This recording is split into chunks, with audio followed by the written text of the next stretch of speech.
Hello and welcome to Ziath Applications Laboratory here in Cambridge. My name is Ziath Anderson, Product Manager at Ziath. Many lab users find the most efficient way to manage their sample libraries is with 2D data matrix barcodes.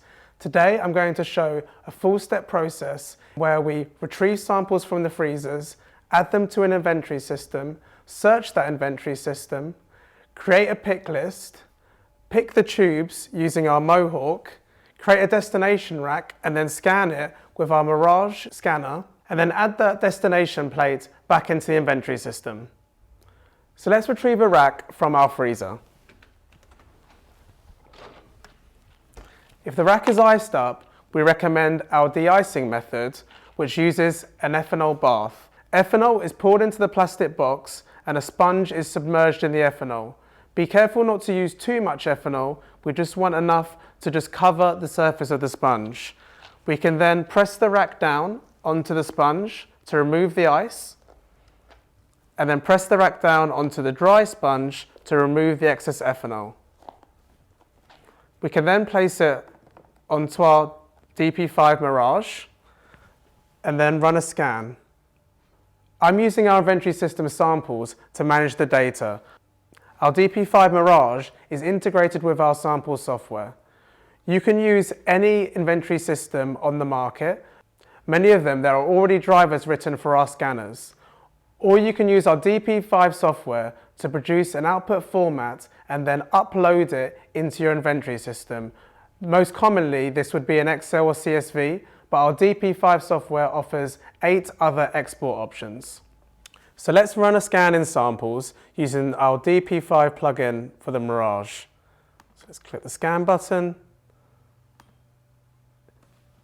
It's scanning and decoding the rack, and it will automatically tell us the position of each tube and the rack barcode as well, and the tube barcode.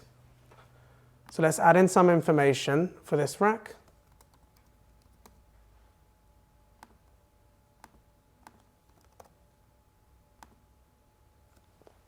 And we can see this 96 SBS rack has been added into the system. And here's the information I added for these samples. We can then search the software for a list of samples we need to collect. And then afterwards we can pick these using the Mohawk. So let's say we need all the samples that have 20 microliters left in them. And that shows us 6 samples from 2 different racks. We can then export this to an Excel file to then import to the Mohawk, or use the Mohawk plugin for our sample software. Excel sample exports, and then we can go through the wizard. Export all samples, exports everything in the search. We want the barcode of each tube, the rack name, and the row and the column. Let's select the tracking tags that we need for this sample subset, which was compound ID, volume remaining, and functional group. And then let's save this onto the desktop.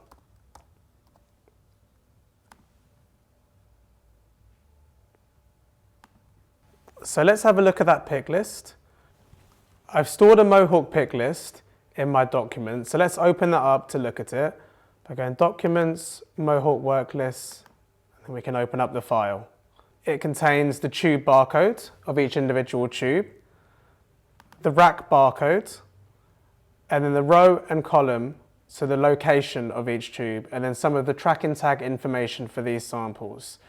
We can see that there are 3 samples from one rack, and then 3 samples for another rack that we will remove from the freezer later. So we are going to take our work list and then import it to the Mohawk software. This is our Mohawk tube picker, and with this you can pick from a whole range of racks from the -80 freezer or even room temperature. So let's go into the Mohawk software and open up that pick list.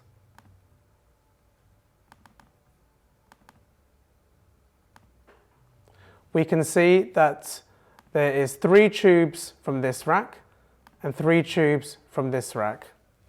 We already have a rack which I scanned earlier, so we can pick from this one first.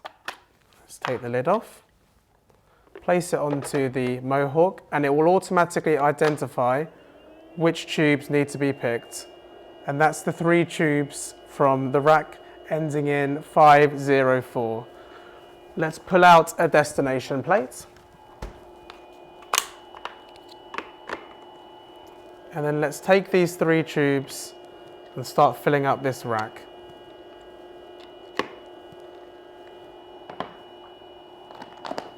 And let's pull out our second rack, which ends 505, to complete this pick list. Again, the software will automatically detect that 3 tubes need to be picked. You can pick up to 16 tubes in one hit, or even one at a time, so you can complete all 96 tubes from the rack if needed. But this one just contains 3.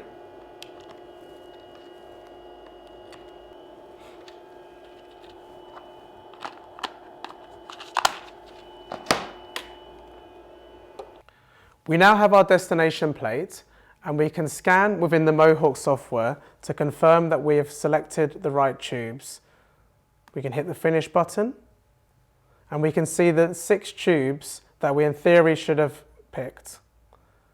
We can scan the rack, and it's integrated with our DP5 software. We can see a camera image has been taken of the rack, and now that 6 tubes are confirmed.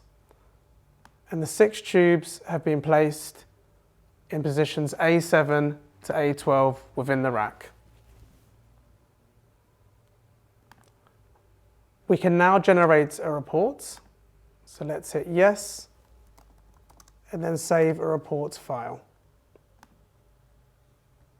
Let's open up that report file, and we can see the test report file has been saved. If we open that up, the report shows the tube's original positions within the rack. It now shows where the tubes have been moved to in the new rack, which ends 772, again in positions A7 to A12. Having completed the pick list in the Mohawk software, I'm now back in samples. We can now import that report file back into samples to update the inventory system. I'm just using the example of our sample software, but you can use our Mohawk and these pick lists with any inventory system by importing CSV or Excel files. So let's open up that report and then import that in. And we can see the tubes have moved into their new locations within the software.